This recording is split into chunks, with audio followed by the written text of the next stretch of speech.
Hi అండి అందరికీ. Welcome back to healthy home cooking vlogs. ఏం చేస్తున్నారు మీరు? ఈ సండే స్పెషల్ నేను మష్రూమ్ దమ్ బిర్యానీ చేశానండి. మా పిల్లలు చేయమన్నారు బిర్యానీ. అందుకని మష్రూమ్స్ ఉన్నాయి. మష్రూమ్ దమ్ బిర్యానీ చేశాను. చాలా సింపుల్ అండ్ టేస్టీగా ఉంటుంది. రైతాతోటి మంచి బెస్ట్ కాంబినేషన్ అండి. మష్రూమ్ దమ్ బిర్యానీకి కావాల్సిన ఇంగ్రీడియంట్స్ ఎలా చేసుకోవాలి, ఏంటి అనేది ఈరోజు మీకు ఎక్స్ప్లెయిన్ చేస్తాను. ముందుగా మనం బాస్మతి రైస్ని 1 గంట పాటు నానబెట్టుకోవాలండి. తర్వాత మనం మష్రూమ్స్ని తీసుకొని నీట్గా కడుక్కొని ఆ బ్లాక్ ఉంటుంది మష్రూమ్ మీద, ఆ బ్లాక్ అంతా కడుక్కొని మనం ఉప్పు నీళ్ళల్లో మనం కట్ చేసిన మష్రూమ్స్ని ఉప్పు నీళ్ళల్లో వేసి నానబెట్టుకోవాలండి. లేదంటే బ్లాక్గా అయిపోతాయి. అవి తీసి పక్కన పెట్టుకున్న తర్వాత మనం ఆనియన్స్ తీసుకొని బాగా సన్నగా కట్ చేసుకోవాలి. స్టవ్ వెలిగించుకొని ప్యాన్ పెట్టి దానిలో కొంచెం ఆయిల్ వేసి ఆయిల్ బాగా హీట్ అయిన తర్వాత మనం ముందుగా కట్ చేసి పెట్టుకున్నటువంటి ఆనియన్స్ వేసి బాగా గోల్డెన్ బ్రౌన్ కలర్ వచ్చేంత వరకు వేయించుకోవాలండి.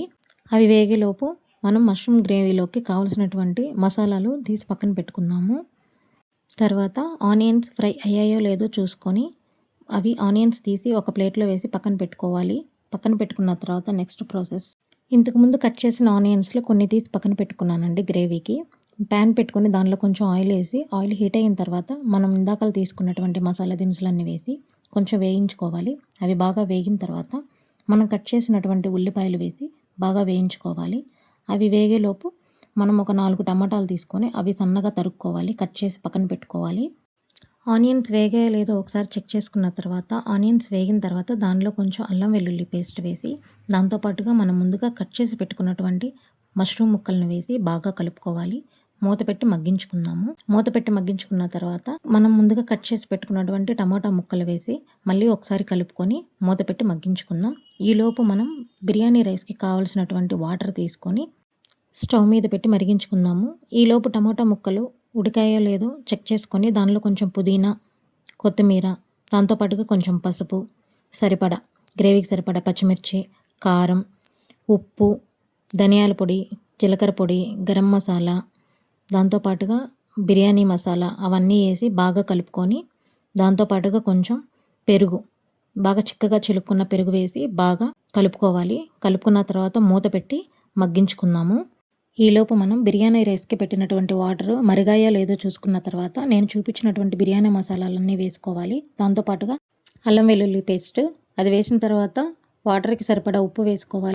ఆ ఉప్పు కూడా ఎంత వేసుకోవాలంటే ఆ వాటర్ మనకి సముద్రం నీరంత ఉప్పుగా ఉండాలి. ఉప్పు వేసుకున్న తర్వాత మనం ముందుగానే నానబెట్టుకున్నటువంటి బాస్మతి రైస్ కూడా వేసుకోవాలి. బాస్మతి రైస్ వేసుకున్న తర్వాత దానిలో కొంచెం ఒక నిమ్మ చెక్క పిండితే రైస్ అనేది కొంచెం వైట్గా వస్తుందండి, బాగుంటుంది.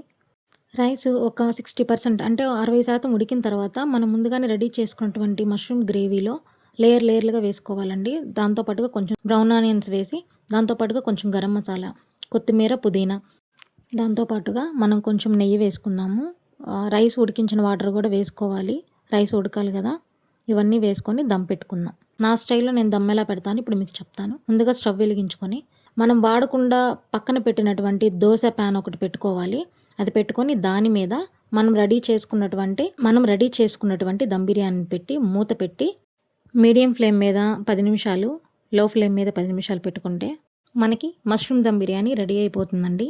స్టవ్ కట్టేసిన తర్వాత కంపల్సరీగా ఒక 30 నిమిషాలు వదిలేస్తే రైస్ అనేది బాగా విచ్చుకుంటుంది. అంతేనండి, రెడీ అయిపోతుంది బిర్యానీ. చాలా సింపుల్ అండ్ టేస్టీగా చేసుకోవచ్చు. చాలా బాగుంటుంది. పిల్లలు చాలా ఇష్టంగా తింటారు. దీనికి కాంబినేషన్ రైతా చెప్పాను కదా. ఇంకా మరెన్నో వీడియోలతో మీ ముందుకు వస్తానండి. ఇలాగే సపోర్ట్ చేస్తూ ఉండండి. సబ్స్క్రైబ్ చేయండి, లైక్ చేయండి, షేర్ చేయండి, కామెంట్ చేయండి. Thank you for watching this video.